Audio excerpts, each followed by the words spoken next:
नमस्ते दोस्तों, आप सबको मेरा राधे राधे। और आप सबका स्वागत है मेरे इस YouTube channel Radhe Radhe eternal में। और मैं पूरी आशा करती हूँ कि आप सब बहुत खुश समाधान से अपनी ज़िंदगी व्यतीत करे होंगे और कृष्ण भगवान और राधा रानी की कृपा आप पर हमेशा बरस रही होगी और आपके सारे समाधान वो कर रहे होंगे, सारे प्रॉब्लम्स का समाधान वो कर रहे होंगे और अपना जीवन आप बहुत ही सुख शांति से बिता रहे होंगे। तो दोस्तों मैं आती हूँ आपके लिए एक अलग अलग कुछ संतों की कहानी लेकर, कुछ अलग कहानियाँ, राजा की कहानियाँ लेकर या अलग अलग संतों साधुओं की कहानी लेकर। मैं जानती हूँ आप लोग ये सोचते होंगे कि हमेशा ये ऐसी कहानियाँ लाती है, लेकिन एक सच बात बताऊँ तो ये लाने का सिर्फ उद्देश्य इतना ही है कि आज हमें इसकी ज़रूरत है। ऐसा मुझे लगता है कि हम कुछ चीज़ों को भूल गए हैं, हमारे साधु संतों की वाणियों को भूल गए, उनकी सिखाई हुई चीज़ों को हम भूल गए हैं। तो कहीं ना कहीं मुझे लगता है कि इन छोटी छोटी कहानियों से शायद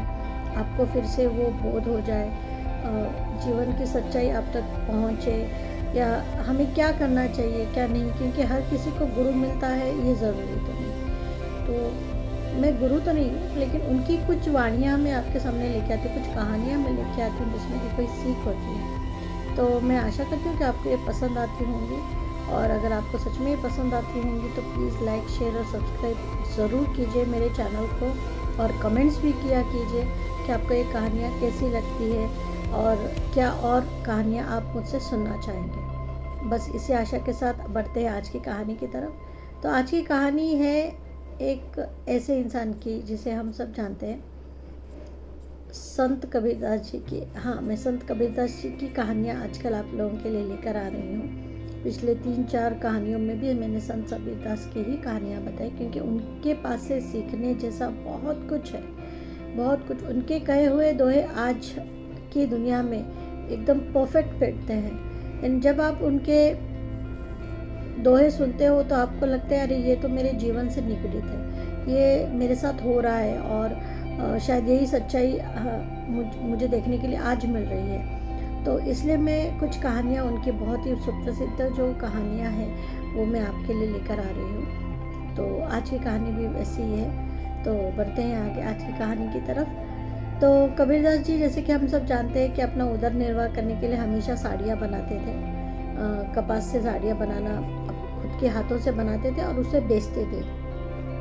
तो एक दिन उनके मन में ऐसा है कि मैं तो साड़ियाँ बना के बेचता ही हूँ, तो क्यों ना मैं इस बार पगड़ी बनाऊँ। उनको ऐसा लगा कि उनके पगड़ी बनाना चाहिए, तो इसलिए उन्होंने एक बार पगड़ी बनाई और बहुत सुंदर उन्होंने पगड़ी बनाई। 4-5 दिन लगे उन्हें वो पगड़ी बनाने के लिए और बहुत सुंदर उन्होंने पगड़ी बनाई। और वो पगड़ी बेचने के लिए इस बार वो खुद बाज़ार चले गए, खुद बाज़ार चले गए, बोले मैं ही जाके पगड़ी बेच के आता हूँ।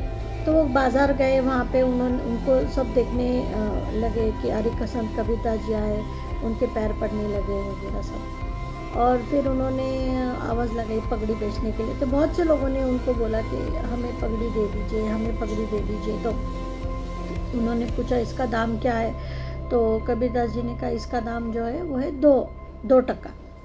तो लोगों ने देखी पगड़ी। अभी आप तो जानते हैं मोल भाव करने वाले लोग होते हैं, कोई ऐसा तो है नहीं कि हाँ चलो 2 टक्के तो 2 टक्के में दे दो वगैरह, ऐसा नहीं होता। मोल भाव करने लगे। तो बहुत से लोगों ने कबीर जी से बोला कि 1 टका में हमें दे दीजिए। तो कबीर जी ने बोला नहीं, 1 टक्का में तो नहीं दूंगा, मैं 2 टक्का ही लूँगा, क्योंकि इसका मूल्य 2 टक्का ही है। तो बहुत से लोग आए, देखा, लेकिन किसी ने वो पगड़ी ली नहीं। तो फिर कबीरदास जी बहुत देर रुके। फिर उनको ऐसा लगा कि शायद आज ये पगड़ी नहीं बिक सकती, इसलिए उन्होंने वो पगड़ी ली, वो अपने घर चले गए। और जब वो अपने घर जा रहे थे तो घर में जाने के पहले उनको उनका पड़ोसी मिल गया। वो भी एक कपड़े बेचने वाला ही था। तो उसने कबीरदास जी को देखा तो उसने उनके पैर पकड़ लिए, उनको नमस्कार वगैरह किया और उनसे पूछा क्या हुआ, आप आज इतने उदास क्यों लग रहे, आप तो कभी उदास नहीं रहते हो, फिर आज आप उदास क्यों हो। तो कबीरदास जी ने उसको जो भी हुआ सब बताया। तो उस आदमी ने कहा एक काम कीजिए, ये पगड़ी आप मुझे दीजिए, मैं कल इसको बेच के आपको आपके पैसे दे दूँगा। तो उन्होंने कहा मैं तो नहीं बेच पाया, तुम बेच पाओगे। बोले हाँ मैं बेच दूँगा, आप मुझे दे दीजिए, मैं कल आपको पैसे ला के दे दूँगा। तो कबीर जी ने कहा चलो ठीक है। कबीर जी ने उसको पगड़ी दे दी और वो अपने घर चले गए। अब वो जो पड़ोसी था वो रोज सुबह बाजार जाता था अपना सामान बेचने के लिए। उस दिन वो अपने साथ वो पगड़ी भी ले गया।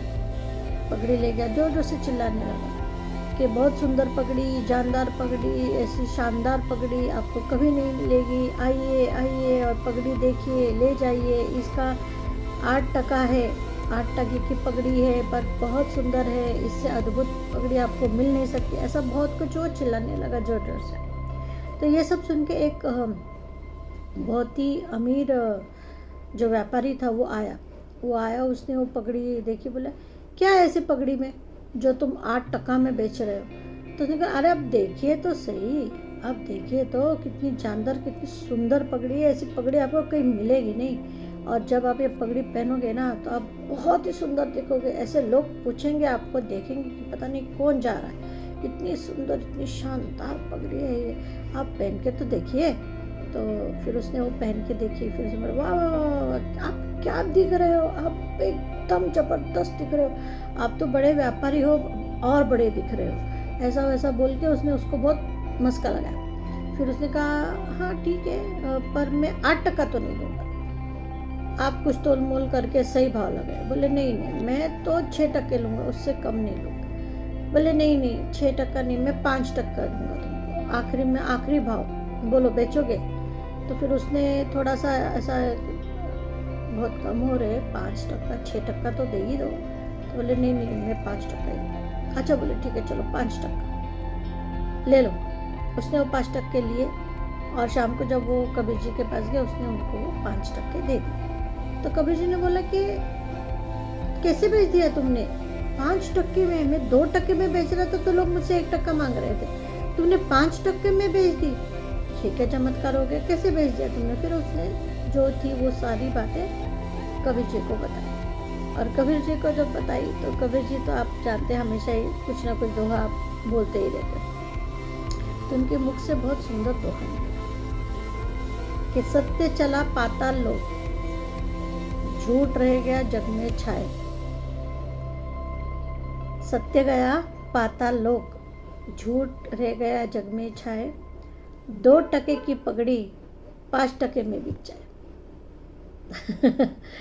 सही कहा उन्होंने, पगड़ी की असली कीमत तो सिर्फ 2 टके ही थी, पर कितने में बिकी वो 5 टके में। वो कहते हैं ना कि बोलने वाले की तो मिट्टी भी बिक जाए और ना बोलने वाले का सोना भी ना बिके।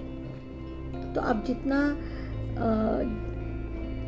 बड़ा चढ़ा कर किसी चीज़ को बोलोगे या बड़ा चढ़ा कर किसी चीज़ की प्रशंसा करोगे तो लोग उसकी तरफ अट्रैक्ट होते देखने के लिए, भले वो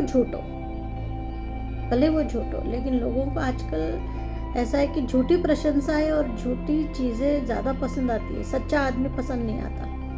आपका ही कोई दोस्त होगा, आपके ही घर की कोई होगी, जब वो आपको आपकी असलियत बताते हैं, आपकी गलतियाँ आपको बताते हैं तो आपको बुरा लगता है। वही आपके कुछ दोस्त ऐसे होंगे जो आपसे मतलब रखते होंगे, वो लोग आपको आपके झूठ आपकी गलत चीज़ों को भी बोलते नहीं नहीं नहीं तू सही है, तू बिल्कुल सही है, तू छोड़, तू उनकी बातों पे ध्यान मत दे, वो जलते हैं ये करते। पर उस वक्त आपको वो लोग ज़्यादा पसंद आते हैं। आप अपने घर वालों से घृणा करते हैं, अपने लोगों से घृणा करते हैं क्योंकि वो आपको सच्चाई बताते हैं। लेकिन एक बात कहूँ, वही सच्चे होते हैं। जो आपके मुंह पर आपकी बुराई करता है, जो आपको टोकता है, जो आपको बोलता है कि तुम यहाँ गलत हो, वो आदमी सच्चा होता है, वो आपका हित चाहता है, वो आपसे प्यार करता है और चाहता है कि आप सही रास्ता अपनाओ, ना कि वो दोस्त जो सिर्फ मतलब के लिए आपके साथ होते हैं, आपको झूठ बोलते हैं, आपको क्या बोलते हैं, चने के पेड़ पे चढ़ाते हैं। क्यों? क्योंकि उनका मतलब होता है आप उनके साथ अच्छे रहोगे तो उनको आपसे कोई फ़ायदा होगा, इसलिए वो आपके साथ है। कल जब उनका मतलब ख़त्म हो जाएगा वही आपको गालियाँ देंगे। तो क्या आपके घर के आपके हित चिंतक जो आपसे बहुत प्यार करते हैं क्या वो ऐसा करेंगे? नहीं करेंगे। तो दोस्तों सच्चाई जो होती है उसको एक्सेप्ट करना सीखना चाहिए। झूठे का तो बोलबाला है ही, वो तो है ही, वो तो रहने ही वाला है, ये कलयुग है। लेकिन सच्चाई को एक्सेप्ट करना भी तो बहुत बड़ी बात है, क्योंकि जो सच्चाई को एक्सेप्ट करता है वही ज़िंदगी में आगे बढ़ता है और वही सही इंसान कहलाता है। तो दोस्तों ये थी आज की कहानी और मुझे आशा है कि आपकी कहानी बहुत पसंद आई होगी अगर पसंद आई होगी तो प्लीज़ मेरे चैनल को लाइक, सब्सक्राइब और शेयर ज़रूर करें। मिलती हूँ आपसे फिर एक बार एक अनोखी और अद्भुत कहानी के साथ। तब तक आप सबको मेरा राधे राधे।